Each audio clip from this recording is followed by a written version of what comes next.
السلام علیکم ورحمۃ اللہ وبرکاتہ۔ محرم الحرام کا مہینہ شروع ہوتے ہی یہ سوالات پوچھے جا رہے ہوتے ہیں اور کثرت سے پوچھے جاتے ہیں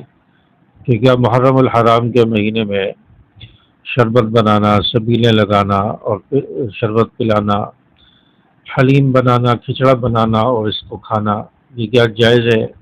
اس بارے میں شرعی حکم کیا ہے؟ تو آج کی اس ویڈیو میں ہم اسی حوالے سے چند باتیں آپ کے ساتھ شیئر کریں گے کہ محرم الحرام کے مہینے میں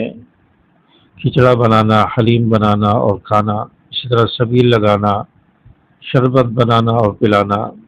اور پینا یہ جائز ہے یا نہیں۔ اس ویڈیو کو آخر تک دیکھیں تاکہ بات آپ کو سمجھ آ جائے۔ دیکھیں، علماء کا اس بارے میں فتویٰ ہے اور یہ لوگ علماء کی یہ رائے اور علماء کا یہ موقف ہے کہ محرم الحرام کے مہینے میں یہ جو کھچڑے بنائے جاتے ہیں، حلیم بنائی جاتی ہے یا شربت کی سبیلیں اور شربت پلائے جاتے ہیں،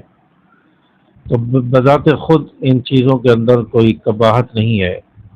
اور کوئی کسی کی پیاس بجھانے کے لیے، مہمان نوازی کے لیے یا نیکی کام کے لیے، اللہ کی رضا کے لیے کسی کو شربت پلا دیتا ہے یا حلیم کھلاتا ہے، بذات خود ان چیزوں کے اندر کوئی قباحت نہیں اگر کسی غیر شرعی یا غیر عقیدے کی بنیاد پر نہ بنی ہو تو یہ جائز ہے۔ لیکن بعض علماء یہ کہتے ہیں، جس میں دارالعلوم دیوبند اور جامعہ فاروقیہ کراچی کا موقف بھی یہی ہے کہ اگر ان چیزوں کے اندر حلیم، شربت، کھچڑے، سبیلوں کے اندر اگر کوئی غیر شرعی چیز شامل نہیں ہے، کسی رسم کی بنیاد پر نہیں ہے تو یہ جائز ہے۔ لیکن اگر ان کے اندر عقیدہ درست نہیں ہے، نیت درست نہیں ہے، یا رسومات ہیں یا غیر اللہ کی نظر و نیاز کی نیت سے یہ کام ہو رہا ہو تو اس سے اجتناب کرنا چاہیے، اس سے بچنا ضروری ہے اور اس کا کھانا پینا بھی جائز نہیں ہے۔ دیکھیں، محرم الحرام کے مہینے میں عام طور پر یہ کھچڑے، حلیم اور اسی طرح شربت اور یہ سبیلیں اسی مقصد کے لیے لگائی جاتی ہیں، اور یہ اس نیت سے اور اس عقیدے سے لگائی جاتی ہیں کہ اگر ہم سبیل لگائیں گے، ہم پانی پلائیں گے، شربت پلائیں گے، حلیم کھلائیں گے، کھچڑا کھلائیں گے تو اس سے حضرت حسین رضی اللہ تعالیٰ عنہ کی بھوک اور پیاس بجھے گی۔ یہ عقیدہ رکھ کر یہ چیزیں بنائی جاتی ہیں، اور یہ عقیدہ چونکہ غلط ہے، اور پھر اس میں نیت یہ کی جاتی ہے کہ یہ حضرت حسین رضی اللہ تعالیٰ عنہ کی نیاز ہے، حضرت حسین رضی اللہ تعالیٰ عنہ کے نام کی سبیل ہے اور یہ کھچڑا ہے، تو یہ نیت کی جاتی ہے۔ چونکہ یہ غیر اللہ کی نظر و نیاز ہو گئی تو اس وجہ سے یہ جائز نہیں ہے اور یہ حرام ہو جاتی ہے۔ اور دوسری بات یہ ہے کہ یہ اہل تشیع روافظ کا شعار ہے اور ایک مذہب کی نمائندگی کرتی ہے یہ چیز ہے، تو اس لیے ان سے بچنا ضروری ہے، کیونکہ آپ صلی اللہ علیہ وسلم نے کسی غیر مسلم کی رسومات یا ان کی باتوں کو اپنانے سے یا ان کی مشابہت، ان کے شاعر کو اپنانے سے آپ صلی اللہ علیہ وسلم نے منع فرمایا۔ آپ صلی اللہ علیہ وسلم کا فرمان ہے، من تشبہ بقوم فہو منہم، جو کسی قوم کی مشابہت اختیار کرتا ہے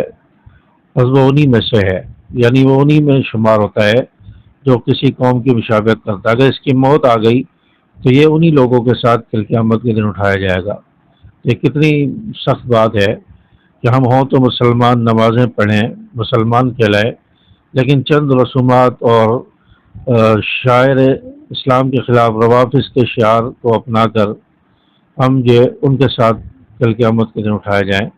تو یہ بہت ہی خطرناک بات ہے۔ اس لیے اس چیز سے اجتناب کرنا ضروری ہے۔ اللہ تبارک و تعالیٰ نے قرآن پاک میں فرمایا ہے، وَلَا تَأْكُلُوا مِمَّا لَمْ يُذْكَرِ اسْمُ اللَّهِ عَلَيْهِ وَإِنَّهُ لَفِسْقٌ، نہ کھاؤ ان چیزوں کو جن پر اللہ کا نام نہ لیا گیا ہو، یہ فسق ہو جاتی ہیں، فاسق ہو جاتی ہیں، یعنی یہ حرام کے درجے میں آ جاتی ہیں۔ جن چیزوں پر اللہ کا نام نہ لیا جائے، غیر اللہ کے نام کی بنائی گئی ہوں، تو ان کا کھانا جائز نہیں ہے۔ اس لیے بھی علماء فرماتے ہیں کہ اس لیے ان چیزوں کا کھانا حرام ہے، جائز نہیں ہے، اس سے اجتناب ضروری ہے۔ اس لیے خلاصہ یہ ہے کہ محرم الحرام کی سبیلیں، کھچڑے جو محرم الحرام کے مہینے میں بنائے جاتے ہیں، 8، 9، 10 محرم، ان سے ہمیں بچنا چاہیے۔ یہ روافظ کا شعار ہے، روافظ کے ساتھ مشابہت ہے، ان کے مذہب کی نمائندگی کرتی ہیں، اور وہ حضرت حسین کے نام کی یہ چیزیں بناتے ہیں، اور یہ عقیدہ رکھتے ہیں کہ حضرت حسین رضی اللہ تعالیٰ عنہ کی بھوک اور پیاس بجھے گی، ہم لوگوں کو شربت پلائیں گے، حلیم کھلائیں گے، ان کی بھوک اور پیاس بجھے گی، یہ عقیدہ رکھ کر بناتے ہیں۔ تو اس سے ہمیں بچنا چاہیے، اجتناب اس سے ضروری ہے، کیونکہ یہ روافظ کے ساتھ مشابہت ہے، اور مشابہت سے آپ صلی اللہ علیہ وسلم نے منع فرمایا۔ اور روافظ کو دیکھا دیکھی مسلمان بھی اگر اس چیز میں شامل ہو جائیں تو روافظ میں اور مسلمانوں میں کیا فرق رہے گا؟ اس لیے ہم اگر اپنے آپ کو مسلمان کہتے ہیں، ہم مسلمان ہیں، تو ہمیں ان چیزوں سے اجتناب کرنا چاہیے۔ اصالہ ثواب یا نیکی کا کام یا لوگوں کو پانی پلانا، یہ محرم کے علاوہ بھی ہو سکتا ہے، پورا سال ہمارے پاس ہے، یا 8، 9، 10 محرم، اس کے علاوہ بھی یہ عمل ہو سکتا ہے۔ اگر آپ